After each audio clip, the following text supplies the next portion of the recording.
স্বাগত জানাচ্ছি আরটিভির মধ্যাহ্নের সংবাদে। আপনাদের সঙ্গে রয়েছি আমি হাবিবা আফরোজ। ঈদ ও পয়লা বৈশাখের টানা ছুটি শেষে আজ খুলছে অফিস, আদালত, ব্যাংক, বিমা সহ বিভিন্ন প্রতিষ্ঠান। প্রথম কর্মদিবসে সবাই কৌশল বিনিময় করেন। সচিবালয় সহ সব প্রতিষ্ঠানে একই চিত্র চোখে পড়ে। ঈদে সরকারি বেসরকারি খাতের চাকরিজীবীদের অনেকেই ঐচ্ছিক ছুটি নিয়েছেন। সে কারণে অফিস, আদালত, ব্যাংক ও অন্যান্য প্রতিষ্ঠানে পুরোদমে কার্যক্রম শুরু হতে আরও কয়েকদিন সময় লাগতে পারে। শিক্ষা প্রতিষ্ঠান খুলবে আগামী সপ্তাহে। তারপর সেই আগের ব্যস্ত আর কোলাহলের শহরে পরিণত হবে রাজধানী ঢাকা।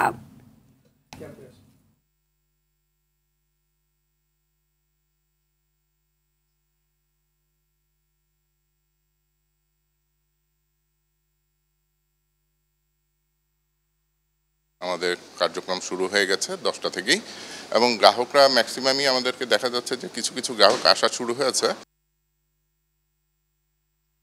এদিকে ঈদের ছুটি শেষে কর্মস্থলে যোগ দিতে রাজধানীতে ফিরছে মানুষ। ট্রেনে শিডিউল বিপর্যয় না থাকলেও কমলাপুর স্টেশনে দেখা যায় ঢাকামুখী মানুষের রয়েছে উপচে পড়া ভিড়। অনেকে ট্রেনের ছাদে করে ঝুঁকি নিয়ে ফিরছেন ঢাকায়। এছাড়াও গাবতলী, গুলিস্তান, সায়দাবাদ ও মহাখালী বাস টার্মিনালেও দেখা যায় একই চিত্র। আবার ঈদের সময় যাত্রা পথের ভোগান্তি এড়াতেই এই সময় গ্রামের বাড়ি যাচ্ছেন অনেকেই।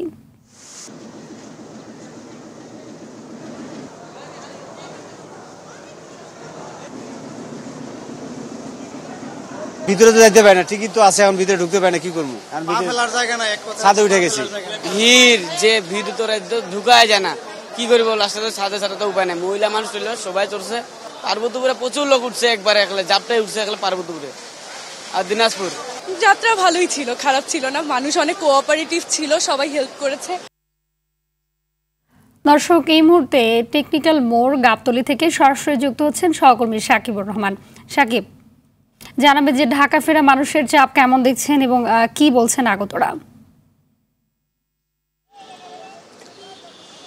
হাবিবা, আসলে ঢাকা ফেরা মানুষের চাপ রয়েছে, তবে তেমন কোনো ভোগান্তি নেই। যারা বিশেষ করে বাসে ফিরছেন, বাসগুলো কিন্তু শেষ স্টপেজ হিসেবে এই যে গাবতলী, এই যে টেকনিক্যাল মোড় রয়েছে, সেখানে এসে বাসগুলো তাদের যাত্রীকে নামায় দেয়। আমরা দেখেছি বাসগুলো যেহেতু কোনো শিডিউল থাকে না, তারা বিভিন্ন সময়ে ছেড়ে আসে, যার ফলে কিন্তু সেই বাসগুলোকে আমরা দেখছি যে বিভিন্ন সময়ে এসে এসে এই টেকনিক্যাল মোড় কোনো যাত্রী গাবতলী বা যাত্রীর সুবিধা অনুযায়ী তারা যাত্রীদেরকে নামিয়ে দিচ্ছেন।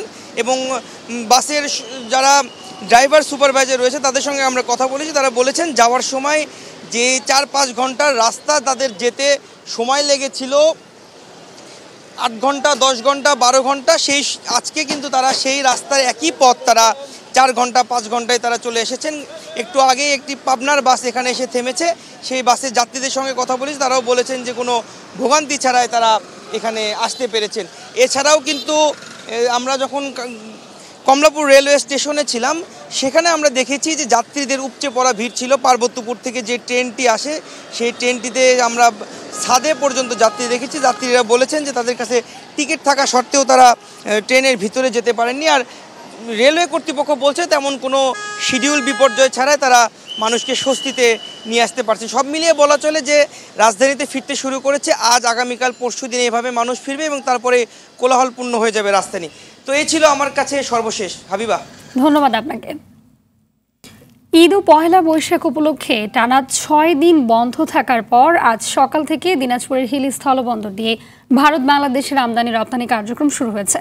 বন্দর কর্তৃপক্ষ জানায় ঈদ উপলক্ষে 5 দিন এবং পয়লা বৈশাখ উপলক্ষে 1 দিন বন্ধ থাকার পর আজ সকাল 11টায় থেকে ভারতীয় পণ্য আমদানি ও এদেশীয় পণ্য রপ্তানি শুরু হয়েছে। বিশেষ করে পচনশীল পণ্যগুলো দ্রুত খালাস ও আমদানি করা হচ্ছে। অন্যদিকে টানা ছুটি শেষে দেশের অন্যতম বৃহৎ ও রপ্তানিমুখী ব্রাহ্মণবাড়িয়ার আখাউড়া স্থলবন্দর দিয়ে আমদানি রপ্তানি শুরু হয়েছে। সকালের দিকে ভারতের ত্রিপুরা রাজ্যের আগরতলার সঙ্গে এই স্থলবন্দর দিয়ে পণ্য আমদানি রপ্তানি শুরু করে বন্দর কর্তৃপক্ষ।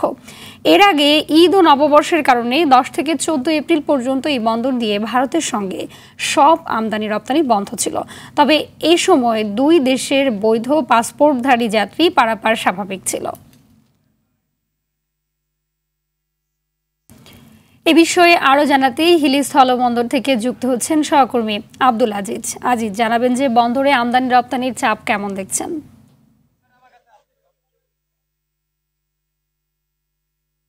জি হাবিবা, আপনি যেমনটি বলছিলেন, আমি এখন অবস্থান করছি হিলি স্থলবন্দরে একবার জিরো পয়েন্টে। আপনাকে জানিয়ে রাখি, আপনি পিছনে দেখতে পাচ্ছেন এই পথ দিয়েই কিন্তু ভারত থেকে বিভিন্ন পণ্য আমদানি হয়ে থাকে হিলি স্থলবন্দর দিয়ে। তবে আমি সকাল থেকে যেটি দেখতে পাচ্ছি যে এখানে কিন্তু যেহেতু দীর্ঘ টানা 6 দিন হিলি স্থলবন্দর দিয়ে আমদানি রপ্তানি বন্ধ ছিল, যার জন্য কিন্তু সকাল থেকে কিন্তু একটি চাপ অনেকটাই বৃদ্ধি পেয়েছে। তবে আপনাকে জানিয়ে রাখি যে এখন পর্যন্ত বিশেষ করে আলু আমদানিটা কিন্তু আমরা দেখেছি যে প্রায় এখন পর্যন্ত 6 থেকে 7টি ট্রাক কিন্তু আলু আমদানি হয়েছে। তবে এখানে কিন্তু বিজিবি যারা সদস্য রয়েছে তারা কিন্তু আপনার এই ভারতীয় ট্রাকগুলো তারা চেকিং করে, অর্থাৎ চেক করে কিন্তু তারা বাংলাদেশের অভ্যন্তরে প্রবেশ করতে দিচ্ছে। তবে আপনাকে জানিয়ে রাখি যে হিলি স্থলবন্দরে প্রায় 5 শতাধিক শ্রমিক তারা কিন্তু কাজ করে। আর এই শ্রমিকদের মধ্যে কিন্তু একটি কর্মচাঞ্চল্যতা ফিরে এসেছে, যেহেতু পয়লা বৈশাখ এবং ঈদুল ফিতর উপলক্ষে কিন্তু টানা 6 দিন বন্ধ ছিল হিলি স্থলবন্দর দিয়ে আমদানি রপ্তানি, এবং এই বন্ধ থাকার মধ্যে কিন্তু তারা অনেকটাই কষ্টে দিনপাত করে। কিন্তু যখন হিলি স্থলবন্দর দিয়ে আমদানি রপ্তানি শুরু হয় তখন কিন্তু তাদের মধ্যে একটি কর্মচাঞ্চল্যতা ফিরে এসে। তবে আমদানিকারকের সভাপতির সঙ্গে কথা বলেছি, তিনি যেমনটি জানিয়েছে আসলে ভারতের অভ্যন্তরে তাদের অনেক পরিমাণ ট্রাক এখনো তাদের এলসি করা হচ্ছে, অর্থাৎ বিভিন্ন মালামাল কিন্তু এলসি করা হচ্ছে, সেগুলো পর্যায়ক্রমে আজ থেকে কিন্তু আমদানি হবে হিলি স্থলবন্দর দিয়ে। তবে পানামা পোর্ট লিঙ্ক লিমিটেডের কর্মকর্তারা বলছে যে তারা যেহেতু হিলি স্থলবন্দর দিয়ে বিভিন্ন পণ্য কাঁচা পণ্য আমদানি হয়ে থাকে, সেগুলো তারা খুব দ্রুত কিন্তু সারকরণ করতেছে। তো এই ছিল হাবিবা আমার কাছে দিনাজপুরের হিলি স্থলবন্দর থেকে আমদানি রপ্তানি নিয়ে সর্বশেষ পরিস্থিতি। ধন্যবাদ আপনাকে। আব্দুল আজিজ জানাচ্ছিলেন হিলি থেকে। সিলেটের কুমারগাঁও বিদ্যুৎ উৎপাদন কেন্দ্রে অগ্নিকাণ্ডের ঘটনা ঘটেছে। সকালে পল্লী বিদ্যুতের পুরাতন একটি লাইনের শর্ট সার্কিট থেকে আগুনের সূত্রপাত হয়। খবর পেয়ে তৎক্ষণাৎ তালতলা ফায়ার সার্ভিস ও সিভিল ডিফেন্সের 5টি ইউনিট ঘটনাস্থলে পৌঁছে আগুন নিয়ন্ত্রণে আনে। এই ঘটনার পর শহরের বেশিরভাগ স্থানে বিদ্যুৎ সরবরাহ বন্ধ রয়েছে। আগুন লাগার ঘটনায় ক্ষয়ক্ষতি সারিয়ে বিদ্যুৎ সঞ্চালন স্বাভাবিক করতে কয়েক ঘন্টা সময় লাগবে বলে জানিয়েছেন বাংলাদেশ বিদ্যুৎ উন্নয়ন বোর্ড। এদিকে ঈদ ও নববর্ষের ছুটি শেষে অফিস আদালত স্বাভাবিক হতে শুরু করেছে। এই অবস্থায় তীব্র গরমে বিদ্যুৎ বিচ্ছিন্নতায় নাভিশ্বাস হয়ে উঠছে সাধারণ মানুষ।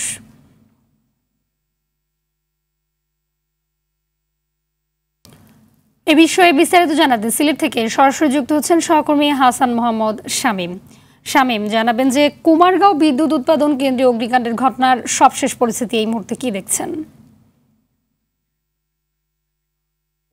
আসলে ঈদের ছুটি এবং পহেলা নববর্ষের ছুটির পরে কিন্তু আজকে প্রথমেই অফিস আদালত গুলো খুলেছে, এবং সকাল 9টার সময় যখন আসলে বিদ্যুৎ গিয়েছিল তখন কিন্তু স্বাভাবিকভাবেই মানুষজন মনে করেছিলেন যে স্বাভাবিক যে লোডশেডিং সেটি হয়েছে। কিন্তু কুমারগাঁও যে বিদ্যুৎ উপকেন্দ্রটি আছে সেখানে এই ধরনের যে অগ্নিকাণ্ডের ঘটনা ঘটেছে সেটা অনেকেরই অজানা ছিল। তবে 9টার দিকে যে বিদ্যুৎ উপকেন্দ্রে দুর্ঘটনাটা ঘটে, সেই দুর্ঘটনায় কিন্তু অগ্নিকাণ্ডে বেশ ভালোই ক্ষয়ক্ষতি হয়েছে, এবং ক্ষয়ক্ষতির পরিমাণ নির্ধারণ এখনো পর্যন্ত করা যায়নি। তবে ফায়ার সার্ভিসের কর্মীরা কিন্তু দ্রুততম সময়ের মধ্যে এখানে এসে পৌঁছে যান, এবং পৌঁছার পরে তারা কিন্তু আগুনের যে লেলিহান শিখা যেটি একদমই আকাশের উপরে উঠে গেছিল সেটা কিন্তু নিয়ন্ত্রণ করার চেষ্টা করেন, এবং এই মুহূর্তে কিন্তু ফায়ার সার্ভিসের কর্মীরা তাদের কাজ চালিয়ে যাচ্ছেন, এবং সিলেট শহরে এই মুহূর্তে বিদ্যুৎ সঞ্চালন কিন্তু বন্ধ আছে। পাশাপাশি এই যে এখানকার মানুষ যারা আছেন তারা কিন্তু এই বিদ্যুৎ না থাকার কারণে, তবে সর্বশেষ যে আপডেট সেই আপডেটটি আমার কাছে হচ্ছে যে এখন বিদ্যুৎ কিন্তু সঞ্চালন শুরুর প্রক্রিয়া চলছে, অর্থাৎ প্রায় 3 ঘন্টার উপরে হয়ে গেছে বিদ্যুৎ বন্ধ রয়েছে সিলেট শহরে। তবে এখন আমরা এখানকার যারা কর্মকর্তারা আছেন তাদের সাথে কথা বলি, তারা বলছেন যে কিছুক্ষণের মধ্যেই যে কয়েকটি ফিডারে আসলে বিদ্যুৎ সঞ্চালন বন্ধ আছে সেগুলোতে বিদ্যুৎ সঞ্চালন শুরু করা হবে। হাবিবা, এটাই ছিল সিলেটে কুমারগাঁও বিদ্যুৎ উপকেন্দ্রে যে অগ্নিকাণ্ডের ঘটনা, এবং এই ঘটনায় বিদ্যুৎ থাকার যে বিষয়টি সেটার সর্বশেষ তথ্য যেটি আমার কাছে ছিল।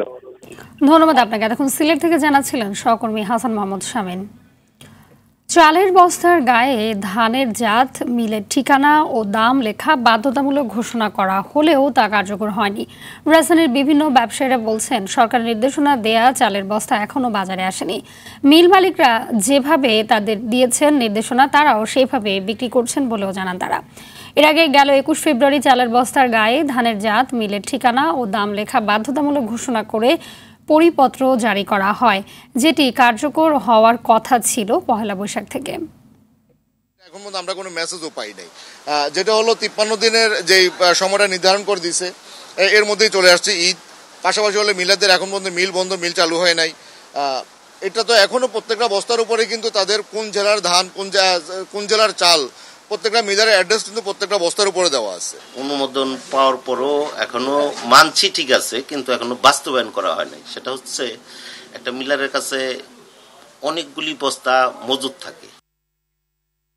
এ বিষয়ে আরো জানাতে রাজধানীর মোহাম্মদপুরের কৃষি মার্কেটে রয়েছেন সহকর্মী বিপুল দেব রায়, সরাসরি যুক্ত হচ্ছেন তিনি। বিপুল জানাবেন যে সরকারের বেঁধে দেওয়া নিয়ম ব্যবসায়ীরা মানছেন কিনা।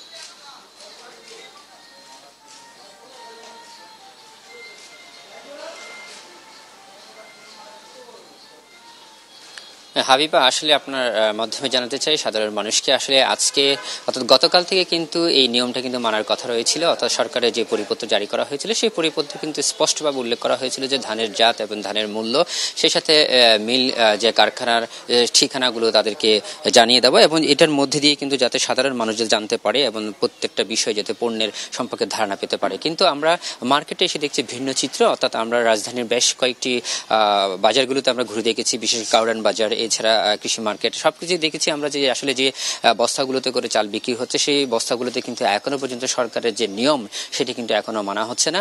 এখানকার ব্যবসায়ীর সাথে কথা বলার সুযোগ হয়েছে, তারা বলছেন যে আসলে মিল মালিকরা যেভাবে তাদেরকে এই পণ্যগুলো দিচ্ছে, অর্থাৎ চালগুলো পাঠাচ্ছে, তারা সেভাবেই কিন্তু কিনে এনে কিন্তু বিক্রি করা হচ্ছে।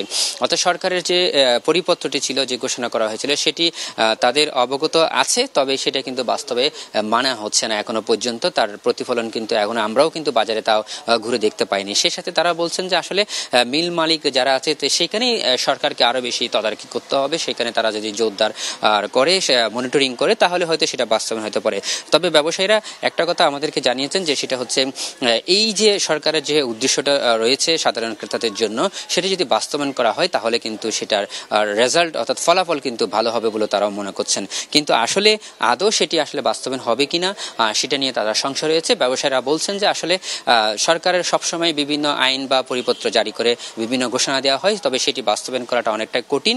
কারণ হচ্ছে যেখান থেকে এই উৎপাদনটা হয়, চালের যে মোকাম যেটা রয়েছে সেখান থেকে অর্থাৎ মিল মালিকরা যারা রয়েছেন, তারা যদি এই বাস্তবায়নটা সরকারের নিয়ম অনুযায়ী যদি তারা মানতে শুরু করে তাহলে সেটা বাজারেও তার প্রভাব পড়তে শুরু করবে বলে এমনটাই জানিয়েছেন তারা আমাদেরকে। হাবিবা, এই ছিল আমার কাছে সর্বশেষ তথ্য। ধন্যবাদ আপনাকে। গাজীপুরের কালিয়াকৈরে বাস চাপায় মোটরসাইকেল আরোহী স্বামী স্ত্রীর মৃত্যু হয়েছে। রোববার রাতে ঢাকা-টাঙ্গাইল মহাসড়কের বাইপাস এলাকায় দুর্ঘটনা ঘটে। নিহতরা হলেন উপজেলার বড়ইতলী গ্রামের আসিফ মাহমুদ ও তার স্ত্রী তানজিনা। পুলিশ জানায় রাতে আসিফ ও তার স্ত্রী টাঙ্গাইলের মির্জাপুর উপজেলার আজগানা থেকে বিয়ের অনুষ্ঠান শেষে মোটরসাইকেল যোগে বাড়ি ফিরছিলেন। তাদের মোটরসাইকেলটি ঢাকা-টাঙ্গাইল মহাসড়কের কালিয়াকৈরের বাইপাস এলাকায় পৌঁছলে জামালপুর পরিবহনের গাড়ি একটি মোটরসাইকেলটিকে চাপা দিলে দুজনে ছিটকে পড়ে গুরুতর আহত হন। পরে দুজনকে উদ্ধার করে হাসপাতালে নেওয়ার পথে মৃত্যু হয় তাদের। এদিকে ঝালকাঠির কাঠালিয়ায় ভান্ডারিয়া কাঠালিয়া আঞ্চলিক মহাসড়কের বান্ধাঘাট নামক স্থানে বাস চাপায় এক ব্যবসায়ী নিহত হয়েছে।